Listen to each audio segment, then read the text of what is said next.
Warning, censorship. Warning, censorship. NoCovidJails.com. That website is dedicated to our fight for the travel and mobility rights of all Canadian citizens to be able to come and go as you please, to enter our country as you please, especially when they are completely healthy. Now, you can read this whole appeal for yourself. Frankly, it's not all that complicated. I didn't have trouble with it, and I'm a non-lawyer. But largely, our arguments hinge on the ruling where the judge said, quote, there were no reasonable alternatives to preventing the introduction or spread, end quote, of COVID-19. It's official. Rebel News is appealing the decision of the federal court to keep Justin Trudeau's illegal and unconstitutional COVID jail system firmly in place. Our incredible lawyers from JSS Barristers filed notice of appeal on July 7th. Yes, friends, we're headed back to court and we absolutely must do this. I'll explain to you in a minute why it's so important for us to appeal this judge's decision. But first, let's go back a step. Let me give you a little background about what's happening here. As you know, last month, Rebel News was in court, actually federal court, in front of Chief Justice Paul Crampton. We were arguing that the COVID incarceration program, the COVID jail system, where perfectly healthy, innocent travelers are subjected to being detained against their will in a COVID isolation hotel while they await the results of a second COVID-19 test upon arrival to Canada, even though they have to have a clear COVID-19 test to get on an airplane to come back home. And these international travelers are often billed thousands of dollars for their brief stays in a mid-range hotel. And then after they get the results of their second COVID test, healthy or not, these people have to go home and quarantine for 14 days. So the question remains, why couldn't they just go home in the first place and quarantine for 14 days? Why do they first have to go into a jail system and be billed for it? And then there's the most ridiculous thing in all of this. The jail system is just for healthy or those who present as healthy at the airport.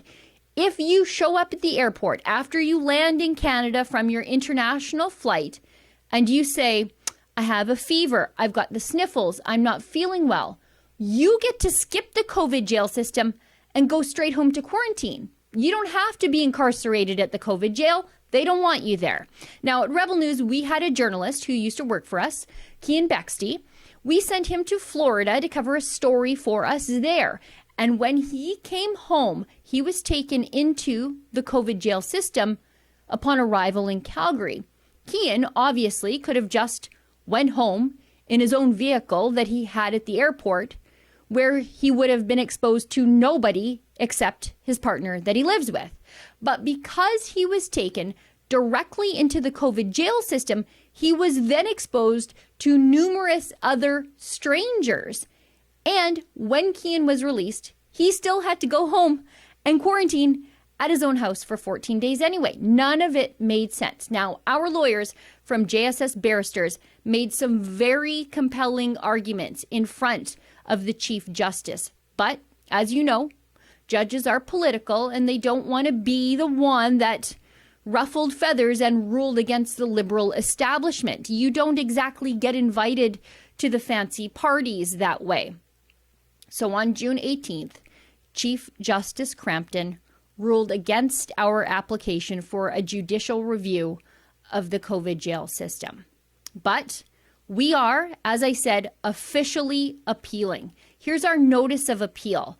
Now, the notice of appeal is 5 pages long, and our lawyers from JSS Barristers have meticulously laid out the arguments for our grounds to appeal this decision. You can read it all on our special website, NoCovidJails.com. That website is dedicated to our fight for the travel and mobility rights of all Canadian citizens to be able to come and go as you please, to enter our country as you please, especially when they are completely healthy. Now, you can read this whole appeal for yourself.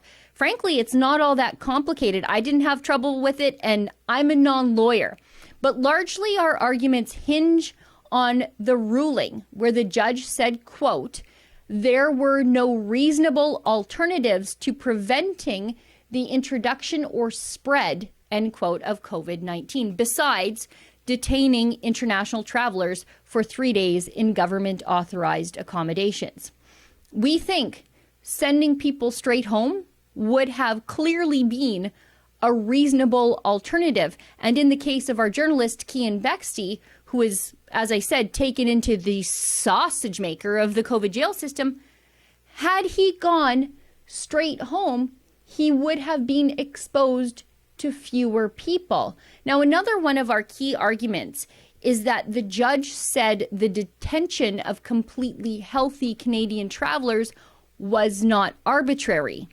We think that it was completely arbitrary to detain travelers who otherwise have an appropriate quarantine or isolation plan and who won't use public transportation to get home, to be detained for 3 days, like I said, healthy or not, and then be released to go home to quarantine for 14 days anyway, when they obviously could have just went straight home in the first place in their own car, which at the end of your whole government airport abduction ordeal is the end result.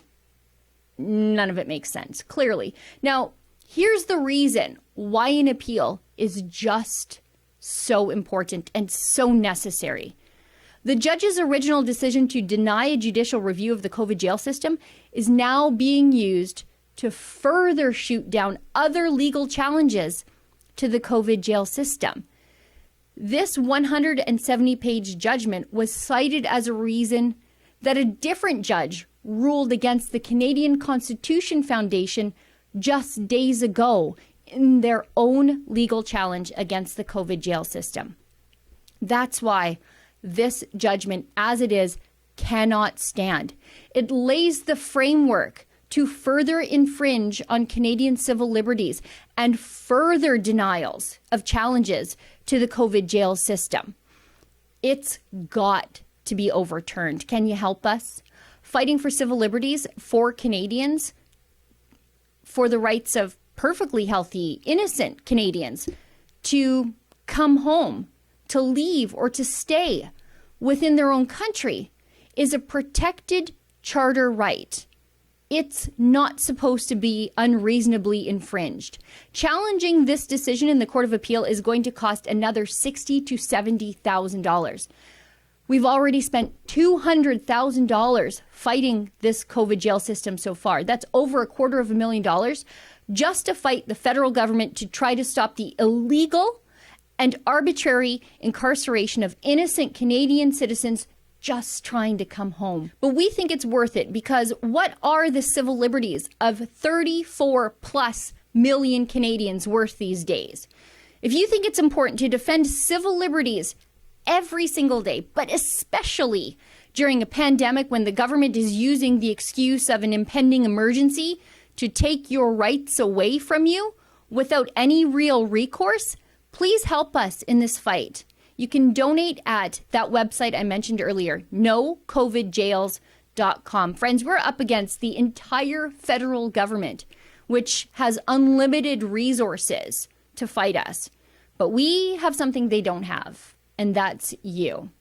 We have people who care deeply about human rights and safety and freedom to just move around and be Canadian.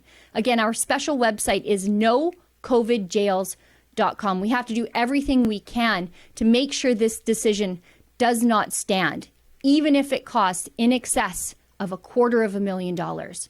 For Rebel News, I'm Sheila Gunn-Reid. If you'd like to help us fight Justin Trudeau's illegal, unlawful, If you'd like to help us fight Justin Trudeau's unconstitutional COVID jail system in court, please donate today at nocovidjails.com.